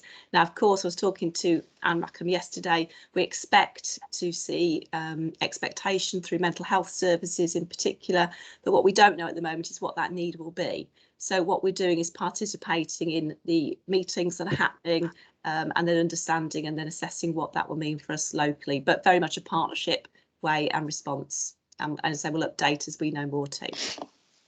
Thank you, Angela. And I think I mentioned I mentioned to colleagues earlier that there is a Housing Care Partnership Board this afternoon. So perhaps there'll be obviously this is going to be an all services response, as Angela's touched on. So understanding a bit more about that, I'll certainly raise the point this afternoon at the Partnership Board. In terms of understanding a bit more about what's developing, but it's an emerging picture, I think, isn't it? And there's more clearly to be established around a number of people who might be affected in our particular area, that sort of thing. So I know it was an area of interest for governors, so perhaps not in a position to give a detailed response today, but as I say, because it's an emerging picture, but we'll share more with you as we become clearer about it. So Chris, I know you wanted to come in, Chris. Yes, thank you. And thank you, Angela, for the update on those sort of key areas. I think we would like, on behalf of governors, to say thank you to you, to the exec team, the board, to all staff from every corner of the trust in all 100+ buildings who are continuing to deliver services on a day-to-day basis. And just a couple of reflections, if I may. Excuse me, it's good to hear the work on the LD, focusing on people rather than patients. From memory, I think that is one of the ICS 4 pillars. And we mustn't lose sight of the fact that whether they're patient service users, they're people first. So that's encouraging and to be welcomed. And excuse me, I also welcome and applaud the reference you made to workforce, which again is something that we picked up as governors at the Dbq workshop, and in the time we had before coffee, we didn't quite necessarily do justice to that issue, but it's something we can see and realise and recognise that workforce is going to be one of those major issues. And I was encouraged, David, to see, I think you made reference to the fact that about 20% of potential new posts will be coming from the voluntary sector, which shows a commitment on integration, prevention, around that ICS agenda. And I think as governors, we have been engaged. I would like to take this opportunity to say that I was at the regional lead governors meeting earlier this week with 16 NHS Foundation trusts represented from across the east of England, and in a very positive way, it is clear that the governors both at NHFT and at KGH are engaged with the ICS process far more, a lot more than some other NHS communities are involved in, so that's good. So yeah, the issue about waiting times will come on to, as you've highlighted, and the demand both on inpatients but also in CAMS. But certainly it's the welcome focus on workforce and solutions is something that we were talking about at the Dbq workshop. Thank you. Yes. Thanks, Chris. And I think it's really helpful just to hear that reflection in terms of the connections through the integrated care system that people have had, because as you say, it's not the same everywhere, and that's really good. And I think we can build further on that too. Learning disabilities is a really important part of our work, and this population we know is equally vulnerable, and health inequalities that Krishni mentioned earlier are so important here. So what we've done, just again, if people are not fully aware, is we've incorporated that work into our mental health collaborative. So it is now a mental health, learning disability and autism collaborative. So we've got as much focus in that in this county as in mental health. And I think the strength of partnership working in mental health has given us a really good platform to expect the same for our learning disability population, and again have the same sort of rigour of partnership working across the board, and co-production I might add as well. Thank you very much, Angela. So we've obviously, as part of this section, we've got the next item is on waiting times and access to services, and it sort of links, as Chris said, to some of the themes that Angela also covered. So I suggest we move on to that and then pick up any other questions that emerge as part of that session. So I think I'm handing over, I believe, if I'm right, to Julia first and foremost, because obviously this is a NED-led item, but I'm sure other colleagues will be supporting her as well, and no doubt if there are any other questions that emerge from this, they'll obviously exec directors present as well. So if I'm right, Julia, over to you. Lovely, thank you, Krishni. Hello, morning, everybody. Just to say in this section, I mean, what a great sort of introduction in, because every one of the points that Angela's just raised really pertinent to the issue of access to our services. So I'm hoping that we'll have a rich discussion very shortly around some of the issues. So there is a very short slide deck. Apologies, it only came out yesterday, but we felt it was really important to have a little bit of background information ready to sort of feed the discussion this morning. And it's in response to an area of growing concern from yourselves, asking us to focus on access to particular services. So we thought it would be really important just to go through some of the areas and routes of assurance that we take on your behalf as governors, and our opportunities to challenge, scrutinise and support the exec team, who are obviously responsible for making sure that we do offer timely access to our services. So we act together, the non-execs, with you as governors, as a really important bridge between the communities that we serve and the trust. So really important you've raised it. Hopefully Scott and I are going to talk through a couple of slides, and others join in, and then we'll be able to have some deeper conversations at the end of it. So the first slide, Richard, if that's okay. Thanks to Richard for pulling this together. Just some background around waiting times and about our services. I'm not going to go through all the bullet points on this.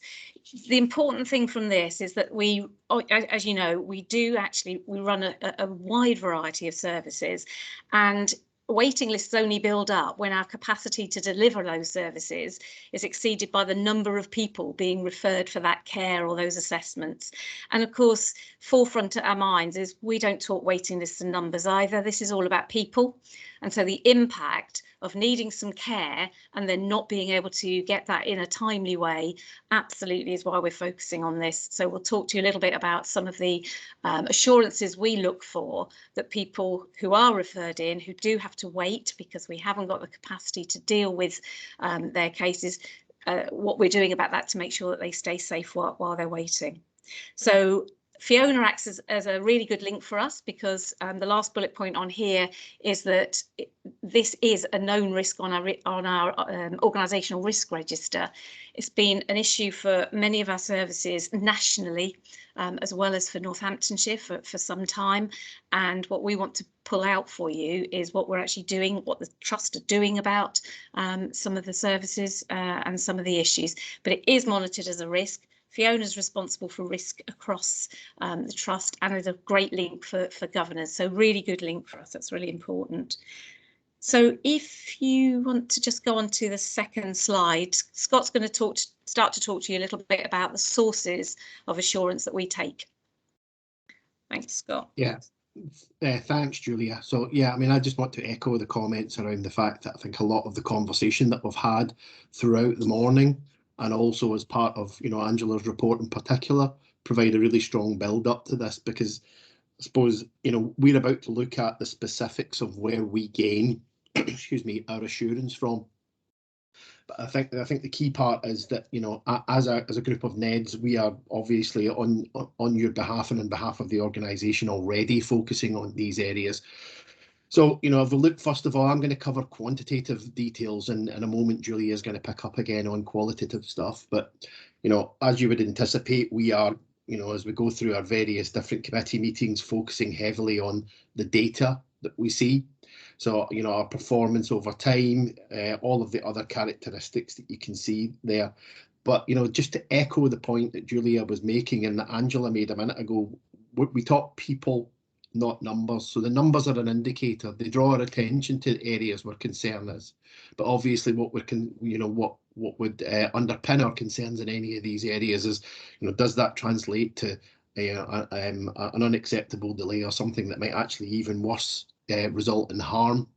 And if I give you just a little bit of commentary specifically that took place in the most recent performance committee, that actually resulted in quite an active discussion around this area, and I thought it was quite a helpful sort of initial focus on it. As we were getting into the detail, what we realised was that actually there was quite helpfully later in that same day a harm review, which was already scheduled, had been scheduled in advance, actually, a harm review which was going to be conducted later in the day at our Quality and Safety Committee meeting. So we sort of paused that aspect of the discussion, but actually we, you know, were quite reassured, I suppose I would describe it like that, and the fact that we were going to pass the baton to a very effective review later in the day. So hopefully, you know, you're seeing the fact that, you know, there's quite a lot of focus on this area already, and that all of the materials that are there are hopefully drawing our attention to the areas that you would hope that on the organisation's behalf we are paying attention to. So Julia, I'm going to pass back to you for the next slide, I think. Thanks, Scott. And just to reiterate what Scott was saying, so Scott chairs the Performance Committee, I chair the Quality and Governance, which will be Quality and Safety Committee, and we have an overlap committee in between where we're able to look at different risks in significant detail. So that's a really useful way of looking at it. So the qualitative information we look at, it's all about feedback, whether that's through complaints, whether it's through the I Want Great Care feedback, patient stories we hear at board, etc. And again, we're not going to sit here and say everything's rosy all the time. It's absolutely not. And the I Want Great Care, the volume of feedback that we've actually received through the pandemic, we've been reporting regularly recently, has dropped. It's been very difficult for services to still get feedback from some services. So there's still a significant amount of feedback we do get, but just to let you know that we're not saying everything's green and we're getting everything that we need. You know, we're still working very hard, or the teams are working very hard to still get day-to-day feedback from the different services. Next slide, Richard. So that's for Scott around benchmarking. Yeah, thanks again, Julia. So if I pick up on this one, you know, I think it's important that we consider, you know, how we compare to others. and that also that we fully utilise all tools that we have at our disposal to make sure that the information that we're looking at is right, is comparable with other organisations, and that we take the value from benchmarking so that we can learn from others. So you can see the sources that we have here. We've got all of the various different aspects of comparator information across the board. And I think obviously that's telling us a lot, and even in terms of the discussion that we've had this morning, you've heard earlier on in the session that Rose led us through that we've already utilised the activities that we see from our internal auditors to help us focus on the particular areas, and we had a not too distant internal auditor report which focused on waiting lead times, and actually that was quite if I hark back to the comment I made a minute or two ago about the discussion at the most recent performance committee, that was quite an active part of the discussion that we had, and in particular we got quite a lot of really strong detail coming back to us from Jean about the activities and the action plans that had been put in place as a result of the findings and the recommendations out of that report. So good progress to report, and good evidence, I think, of us using the intelligence that we have in an effective fashion.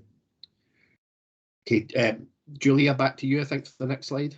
Lovely, thanks. This one is one of the most important areas for me as a non-exec, that we're able to listen to yourselves as governors and areas that you're concerned about, look at areas that we as non-execs are concerned about too, and they're often very much in parallel, and ask for a deep dive. And then we've got so many different opportunities to be able to do that, one of which is through the Quality and Governance Committee. We have workshops, so we had one recently on safeguarding, and the next Joint Performance and Quality and Governance Committee, where we're focusing on risk, we have chosen community access to adult community services as a specific area that we want to look at in detail to make sure that all the mitigations that are possible are actually being undertaken. As the slide said, it enables us to get deep under an issue.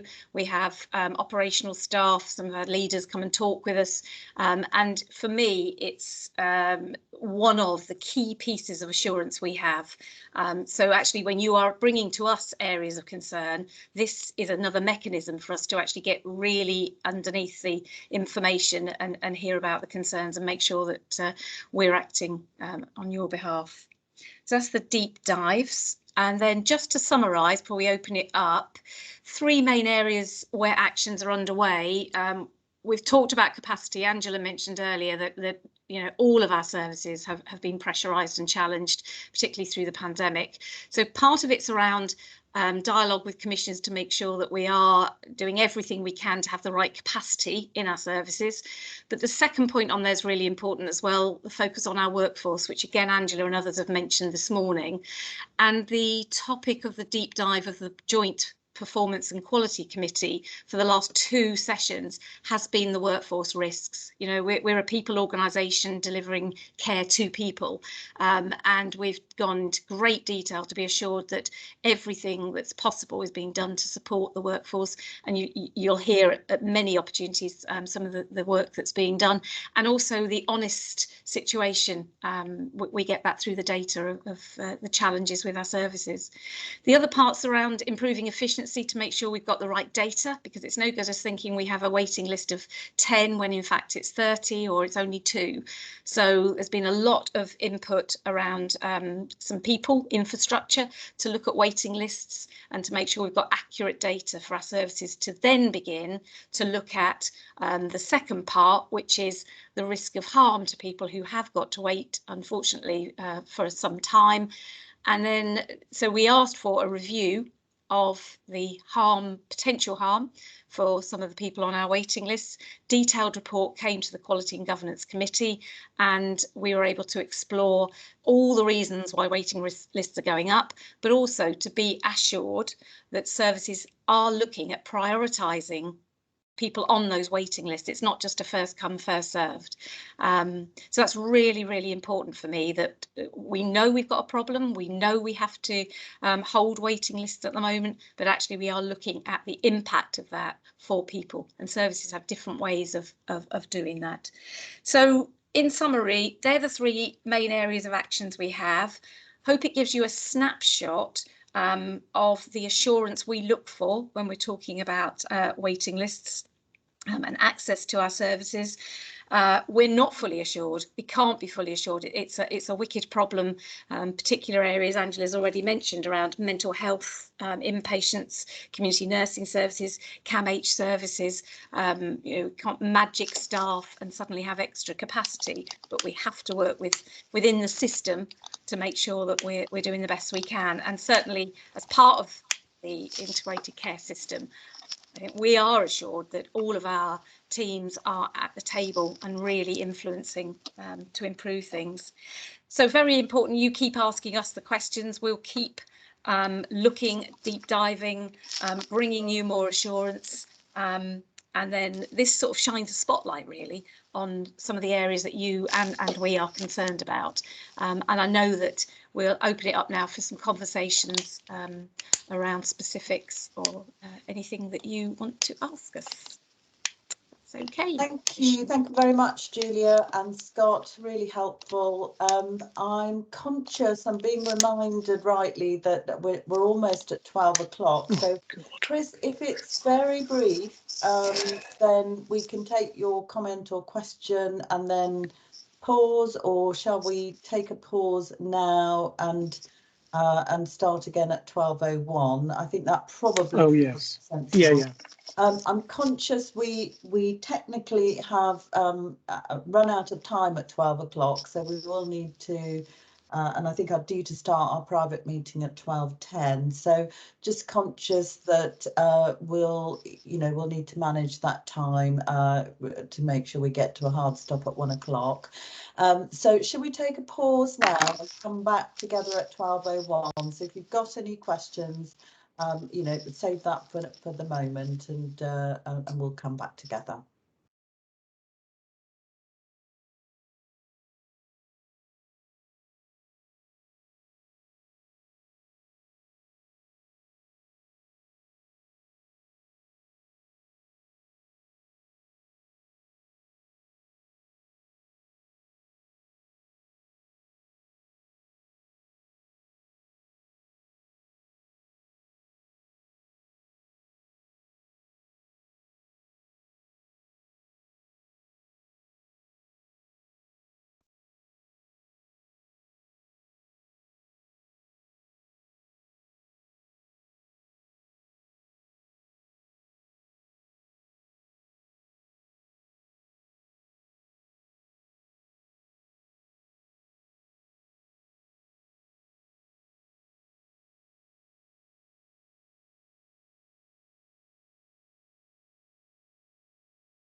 Thank you everyone for pausing for that moment, and just for those who perhaps weren't there at the beginning, that was a moment of reflection to remember colleagues in social care as part of a sort of day of remembrance that's being celebrated today.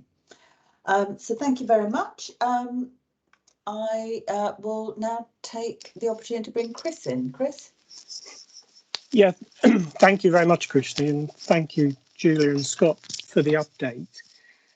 I'm hesitating slightly because I want to marshal my thoughts and get this over in the right way. We are acutely aware as governors about the pressures on the service, and we've seen the media coverage only this week. The Royal College of Psychiatrists highlighted that referrals into mental health services had increased, I think, about 4.3 million, up from 3.8 million the year before, and 25% of those were for children.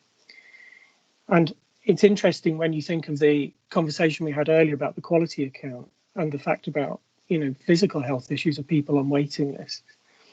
And you asked us, Julia, particularly the areas that you have assurance for on our behalf. And equally, when I last looked, and I know this mainly affects acute trusts, but there were 6 million people on the NHS waiting list, and over 300,000 were waiting over a year. And I think my specific question is, irrespective of whether a particular patient pathway is covered by a commissioned service or it falls under the 18-week referral to treatment wait, are you as non-executive cited on how many patients, for example, are waiting over a year? How do you look at that detail? I'm pleased to see the work that you're doing on people, potential harm, or people who are decompensating, I think it is, as a result of being on that waiting list. But I'd like to receive some assurance, A, whether you're cited on that, and because I don't think the dashboard necessarily does justice to the whole issue. And my final comment, I'm linking in with the ICS, is that we need to take this whole issue into a different space, in my view. We need an honest, open conversation with the public.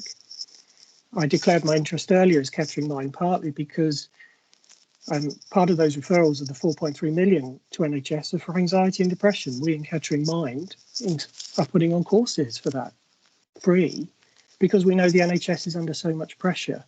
So a specific question on, are you cited on any patients waiting over a year and the plans for them? And if not, should you be? And how are you holding the executives to account for that with individual patient treatment plans? And more away from the day-to-day maintenance and forward-looking, is we should take this into a different space. This whole issue about waiting times and access and working together through the ICS, the work of the Mental Health Collaborative, the collaboration, is one of the best pillars, I think, of the ICS. And I do declare an interest in having some involvement with that. And that should be promoted more, I think. But let's have an honest, open conversation with the public about it. Thank you. Thanks, Chris. So in terms of that level of detail, I don't know whether colleagues want to comment on. I mean, it's a hard question because on what services, and so you know, I don't know what comments do people want to make about that Chris's first question. I think the second point is a little bit easier to respond to in many ways. Julia? Yeah, I can certainly say that we do see some information when we're talking waiting lists, and we will get some information of the number of those that have waited over a year. The harm review information about those particular people, we don't get assurance around individual patients and harm. What we've had is an overall assurance set of information that tells us that services across the trust are looking in different ways at the people who are waiting, and the level of harm that we may or may not have caused, and that's very open and honestly reported. Doesn't go down to individual people, and certainly doesn't, we haven't actually seen line by line individual services, but as a general assurance around, is there a process in place for different teams who are commissioned differently, who may or may not have waiting lists, to look regularly at their people in their services who, excuse me, are still awaiting treatment? Yes, they have systems in place, but again, I couldn't assure you on individual patients' routine. I don't know if anybody else wants to come into that. Thanks, Julia. And to some extent, I think this is where we sort of always have to kind of balance our roles, don't we, in terms of assurance around what our responsibility is, assurance around the strength of the process and what processes we have to manage these, the waiting lists and the potential for harm, rather than the detail of the specific numbers. That's not to say those numbers aren't available and aren't looked at, but I'm very happy. Scott, do you want to comment on? Yeah, excuse me. Yeah, just following on from some of the comments you just made yourself there, and Julia as well. I mean, Chris, a couple of things I would say. Right, first of all, the dashboards are the beginning of a journey, not the end of it. You know, they're an indicator that draw our eyes onto things, and you know, even if they were giving us a picture that was entirely green, we wouldn't sit, you know, reassured or formally assured on that basis. They're the areas where we all, equally from a various different perspectives on this call, it draws our attention and it draws our concern as a consequence of that. Now, I wasn't going to cover the specifics of the, do we get indications of individuals over a year, because I think that's been covered in the answer.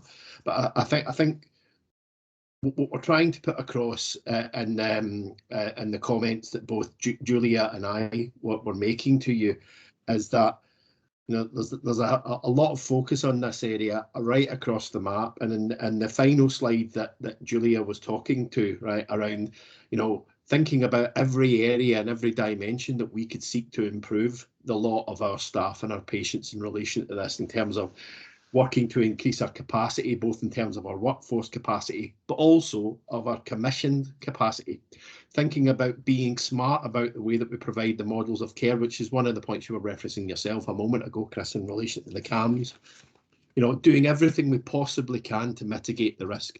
But you were talking about having an honest conversation, and I think we need to make sure we're having one here too. And the honest conversation is, I think we can offer you reassurance that we have a very highly skilled, capable, dedicated set of execs and their teams looking at this, with a high degree of commitment and focus at all times. You also have a group of non-execs working on behalf of the governors and also of our patients as well, who are doing everything we can to provide support and scrutiny. But could we go as far as describing this as being fully assured? No, of course we couldn't, because the circumstances and the data and all the indicators betray the fact that we're not in that circumstance. So we keep working and we keep focused on it to continue to try and mitigate the risk. Thank you very much from Scott and Julia in particular. I think final comment from Melanie, and thanks, Chris, for your question. What we didn't do was just address Chris's second point, which I think is important as well. And I just wonder whether, which was more about, how do we change the conversation? And I think that's very much, I think, Chris, you sort of partially answered it, because I think the Mental Health Collaborative and all the work we're doing in that, I think that broader point about how do we get everybody engaged in managing, more self-care, managing health and well-being, how do we get the voluntary sector involved?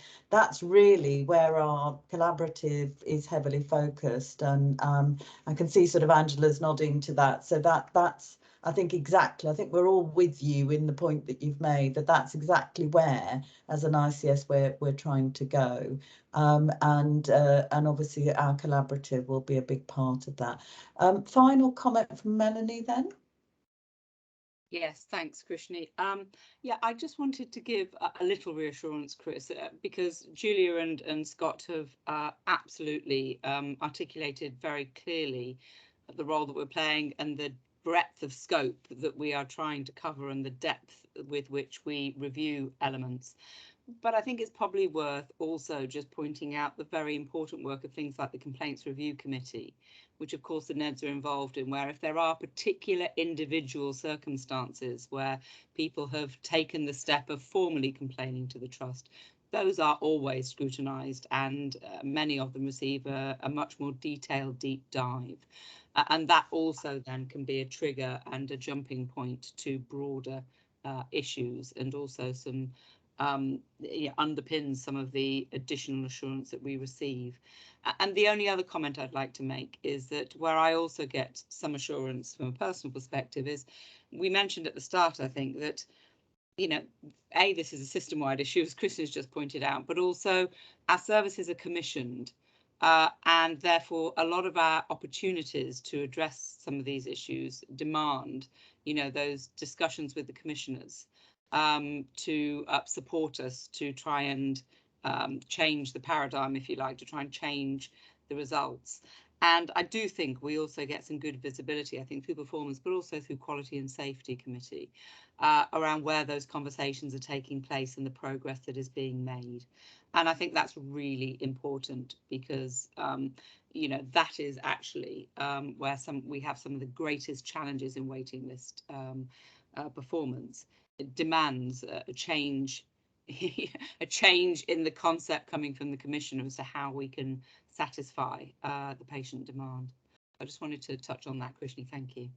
Thanks, Melanie, and Linda are new. I don't know how long we're allowed to use new for, Linda, but Linda's helpfully put in that she's our Director of Nursing. There's also a Patient Safety Committee and, of course, Audit Committee look at data quality and there was, in fact, a waiting list project, wasn't there, that actually Audit Committee had a report on. So this is looked at. Access and waiting times and access from our patients is on the risk register as well. So it's really a big part of what we'll be looking at regularly as part of the board and in its various committees, and is of course incredibly closely linked to our other significant risk, which is workforce, and both of which I think we've touched on today. Having enough people and to do some of the work that we need to, and some of that is about recruitment, of course. So thank you, everybody. A really really helpful conversation, and one that isn't finished in many ways, Chris, I think, and other colleagues, that you rightly raised this question, and I think people have been open to say this isn't something we can say, we can just fix it tomorrow. It's a challenge for all of us and challenge for all parts of the NHS. But I think it nevertheless an important conversation to have. So thank you very much to everybody. I'm really conscious that we've now run over, so I do want to bring things to a close. But before I do that, I just wanted to let you know that we have had feedback from a sufficient number of governors to give us a sort of vote, if you like, on the actual preferred indicator that governors would like us to do the audit on. And I believe the vote was for number 5, which was the indicator around self-harm. So I'm right in thinking that Richard is you nodding. are correct, indeed, yeah. Great, thank you. So thank you to everyone who took the trouble to write in and report to Richard on your preferred indicator, and that is something we'll now take forward with the quality team, and obviously we'll be reporting back to you on that. So with that, I'm going to bring this meeting to a close. I'm suggesting that we take a 5-minute break, if that's okay, and then join the private meeting of council. We've got a couple of things we need to cover with you. Obviously, this is just for governors and the corporate governance team, but you'll have a separate link for that. So if we could take a 5-minute break and join that meeting at 20:12, I look forward to seeing you there. Thank you very much to executive and non-executive colleagues for joining us. Thank you. Thank you. Thank you, everybody. Take care. Bye-bye. Bye, everyone. Bye.